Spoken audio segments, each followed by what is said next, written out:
Hey guys, today I want to share with you my best One Piece Black Blade theory, where we will talk about the story behind a Black Blade, why it's so rare, and how it's forged. We will also cover why Mihawk became the strongest swordsman with the help of Yoru. In this video, guys, we will talk about the facts and what we know so far. What would it take to forge a Black Blade? Well, the first question is, what is a Black Blade and what makes it so rare? Well, so far there's only two confirmed Black Blades in the entire One Piece franchise. The Shusui, once held by Ryuma, and Yoru, wielded by the strongest swordsman Mihawk. There are a lot of theory about how a Black Blade is forged. The most common is you infuse your blade with an armament and Conqueror's Haki again and again for a long time, that it will just turn black in time. Well, some of the world's strongest fighters, like Goldie Roger, Whitebeard, Shanks, Rayleigh, don't have a Black Blade.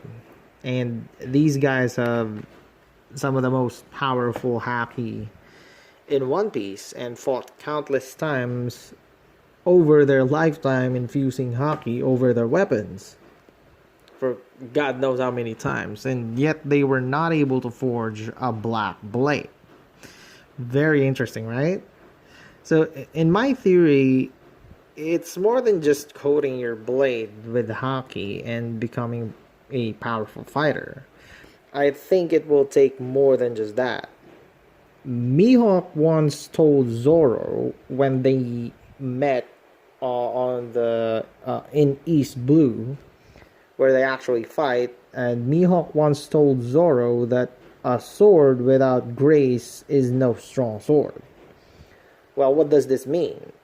Remember that in One Piece, becoming a great swordsman takes more than just strength. Every attack with a blade has a distinct characteristic to it. For example, you can't cut steel the same way you cut flames. And another interesting fact is, if you attack a person with a blade that is not meant to kill or hurt them, it won't do anything to them at all. Say, for example, a lot of people have this idea that Buggy is invincible to a bladed attack because of his devil fruit. Remember, Mihawk sliced him several times, but it did nothing to him. I think that, well, the attack was not really meant to kill him at all. Seems like Mihawk just casually wants to get rid of him because Luffy just throws Buggy at Mihawk out of nowhere. I think the same goes with Jozu blocking the attack of Mihawk, that the attack was not really meant for Jozu at all. It was meant for Whitebeard, and Mihawk clearly stated that he just wanted to measure the distance between them. The attack was not meant to kill Whitebeard. I think this is the reason how Jozu was able to deflect it. If the attack was meant for Jozu, it will be a completely different story. I think regardless of his devil fruit. But what does it take to forge a Black Blade? Okay, remember what I mentioned earlier, that every attack with a blade has a distinct pattern or characteristic to it. I think the first requirement is to master your blade, meaning you have to be familiar with about the character of your sword, its weight, probably its shape, so that you can use it and swing it perfectly. I mean, imagine being a master and using a katana. Awesome, right? What if I give you a long sword, then I ask you to fight with it with your life? You will most probably mess up using that blade, not to mention it's completely different in weight and shape. I think this is the first requirement of a Black Blade. It should be enough. It should be easy enough, right? Well, how about using a cursed sword like Enma? Remember that Enma is no ordinary sword. Enma seems to have a characteristic of drawing too much Haki from its user. Now, Tengu Yama Hitetsu once said it will suck out the owner's Ryu and cuts deeper than intended. This takes mastering the sword to a whole new level. Obviously, if Enma cuts deeper than intended, then swinging it to a specific pattern to cut something will be a lot challenging than swinging an ordinary blade. because Enma have this, personality.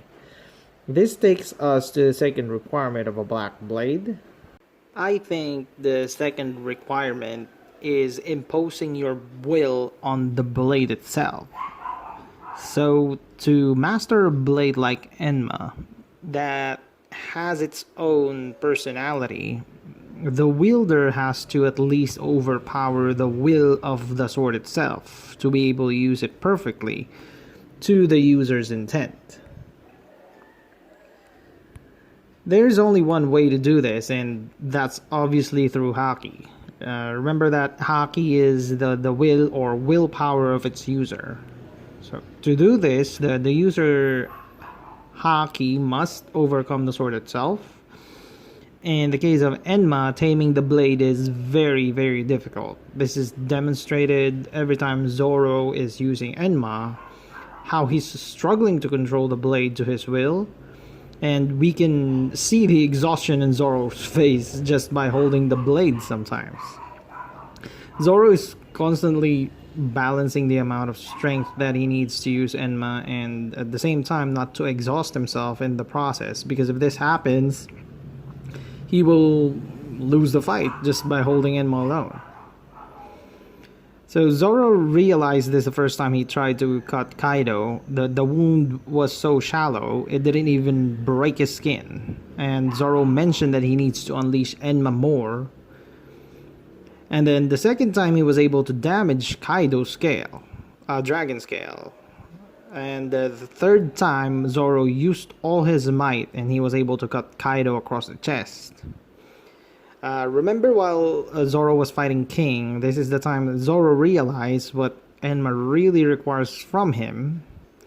And it would seem like it will require all of his strength or willpower just to tame the blade. And Enma will not settle for anything less, I think. Otherwise, Zoro won't be able to wield Enma at all.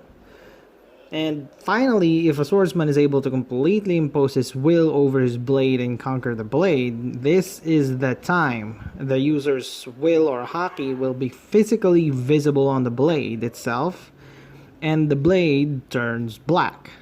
Then, a black blade is born. I think this is the reason why a lot of swordsmen in One Piece are not able to turn or forge a black blade, regardless of how strong they are, like, Roger, Whitebeard, etc. Because they don't care much about the personality of their own blade, as long as they can swing the sword at full strength, coated in, armament Haki. That's all there is to it for them.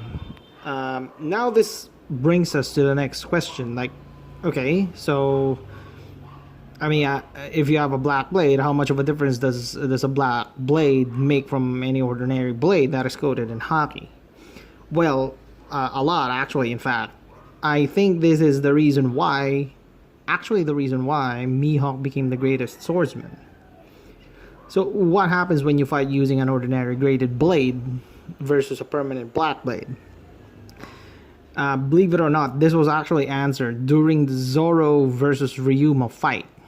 So remember when they were fighting, when Wado Ichimonji and Sandai Kitetsu clashed with Shusui, the second known black blade in existence.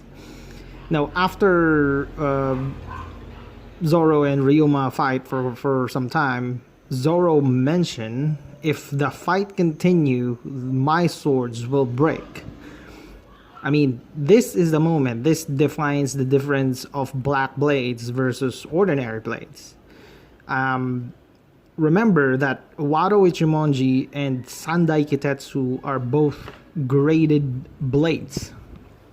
And, not to mention that Wado Ichimonji is actually at the same rank as Shusui.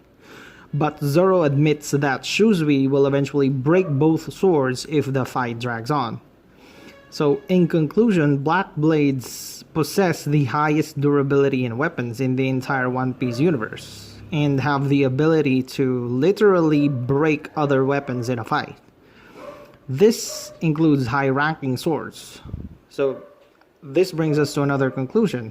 In fact, This means in order to defeat someone who is strong and wields a black blade, it will require the challenger to possess a black blade as well. No excuses. Simply because a black blade will ultimately break any weapon clashing against it.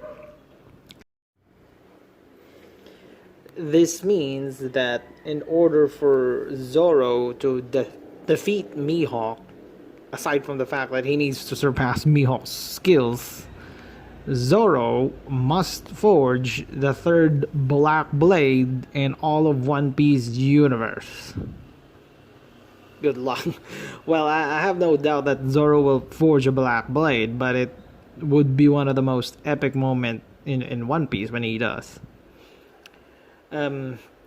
Actually, when I was creating this theory, I actually thought about a side theory, but this one is in pure speculation. There is no evidence for this. I think this is the reason. I think this is also the reason why Mihawk became the strongest swordsman.